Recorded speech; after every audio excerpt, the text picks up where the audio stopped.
This is slide 3 of our World War II unit, America's Hand is Forced.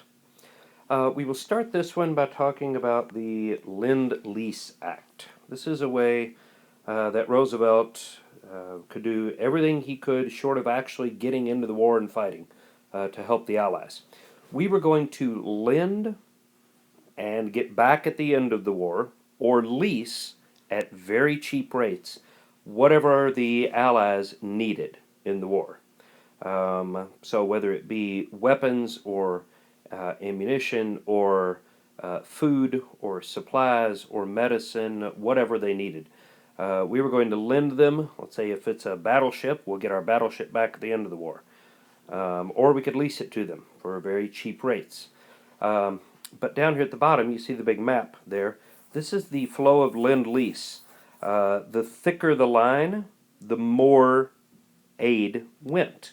So all of it comes out of the United States. But you see there, most of it goes directly to Great Britain here, or to British colonies. So North Africa or Australia over here, India there. So Britain is getting the most, directly to them or to their colonies. Some goes to the Soviet Union, our allies, a little bit to China over here, but Britain gets the most of it. Okay? So it's our way of, it's Roosevelt's way of doing everything he could short of actually being in the war fighting. Okay? Now, the world is shocked when the Soviet Union invades, or sorry, let's back up. When Germany invades the Soviet Union. They had a non-aggression pact signed, and while neither of them trusted the other one, I don't think anybody thought that Germany would actually invade the Soviet Union, but they do. In June of 1941, Hitler invades the Soviet Union and attacks Stalin. Okay. Now, there are 4 places that we need to talk about in terms of an invasion, and we'll work our way north to south. Okay, so if you look at the map here, we're talking about this area right here of the Soviet Union. Okay, the first place is Leningrad on the north coast, just about, actually, where this little arrow comes down here. North coast of the Soviet Union is a city called Leningrad. It's a huge port city, and most of their supplies that they got came in through Leningrad. The Germans realized this, so they blockade the city. They lay siege to the city. And basically laying siege to a city means that you surround it and cut it off. Nothing gets in or out of the city for 900 days. That's close to 3 years. So for close to 3 years, the city of Leningrad was surrounded. People starved to death in the city. Disease broke out in the city. They ran out of room to bury bodies in the city. So many people were dying. But the Soviets refused to give it up. The Germans never did take it. They couldn't afford the men. They had battles going on everywhere else. They couldn't afford a battle there. They just figured eventually the Soviets would give up, and they never do. Okay? So the Soviets will hold Leningrad, and the Germans never do get it. All right, next, working our way south toward the middle of the country there, is Moscow, the capital. And really, this is just a matter of 2 armies duking it out. The Soviet Red Army fights valiantly, very bravely, to stand up to the German attack. The Germans make it to within 50 miles of Moscow. Make it to within 50 miles of Moscow. It's a huge battle. That's closer than Louisville to Lexington. That's how far they are. Literally, in the distance, they can see the tops of buildings over the horizon there, just on the horizon. They can see the tops of buildings on the outskirts of the city. So, in suburbs. So the Red Army fights very valiantly, but really what stops the Germans is the winter. It is an especially brutal winter in the Soviet Union. And the Soviets are used to fighting in this. They have uniforms for it, they have vehicles for it, they have weapons for it. The Germans are not used to this kind of winter. And they have no idea how to fight in it. Their machinery, their vehicles freeze up, their guns freeze up, they don't have warm enough uniforms. So while the Red Army fights very bravely, the Soviet winter really is what does in the Germans at Moscow. Okay. The next one, work our way south, is Stalingrad. And this is in the southern part of the country, down near the Black Sea.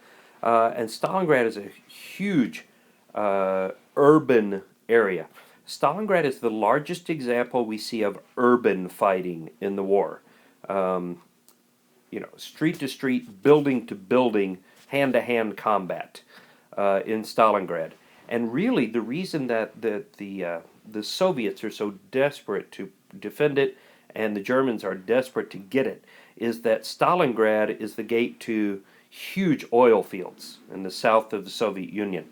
And both sides desperately need the oil to continue their fighting. So Stalingrad is protecting the oil fields. Okay. And lastly, just south of Stalingrad, we see a town called Kursk. Okay.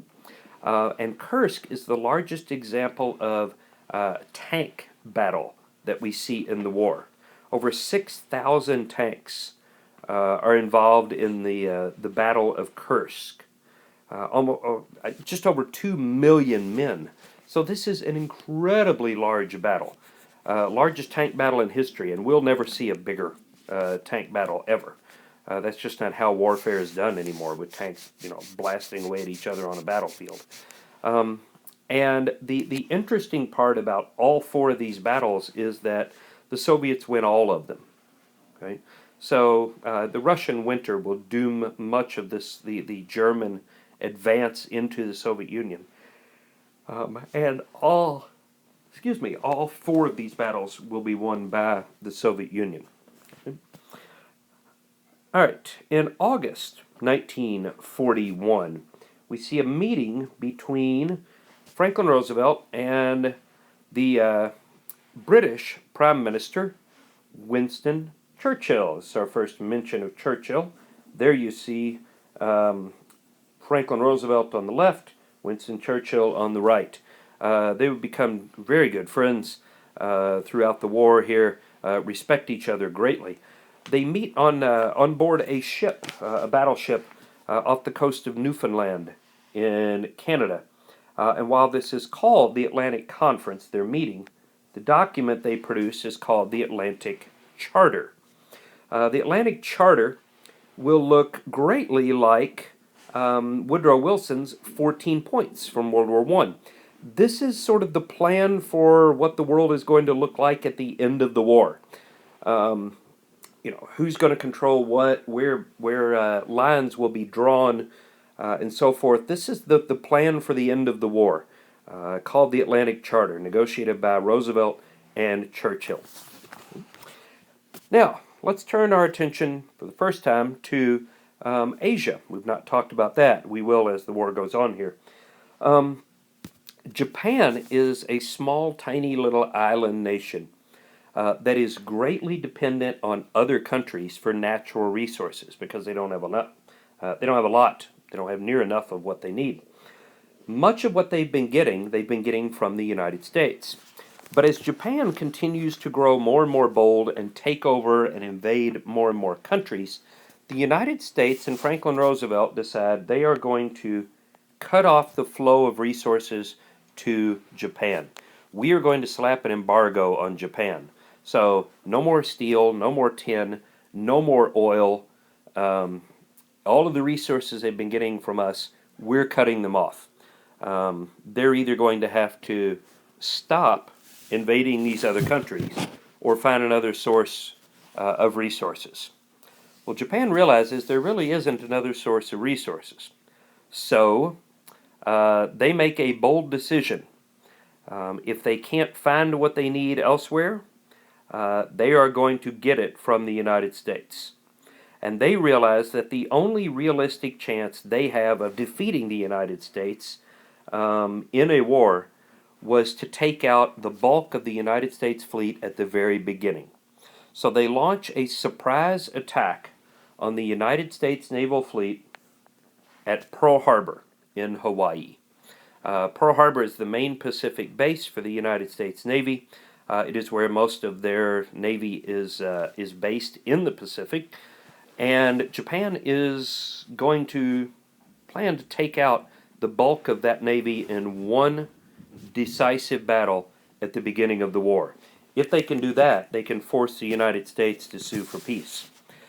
So they plan a daring raid. Their plan is to deliver a declaration of war to the United States government in Washington, D.C., and several hours later, attack at Pearl Harbor before we can do anything about it.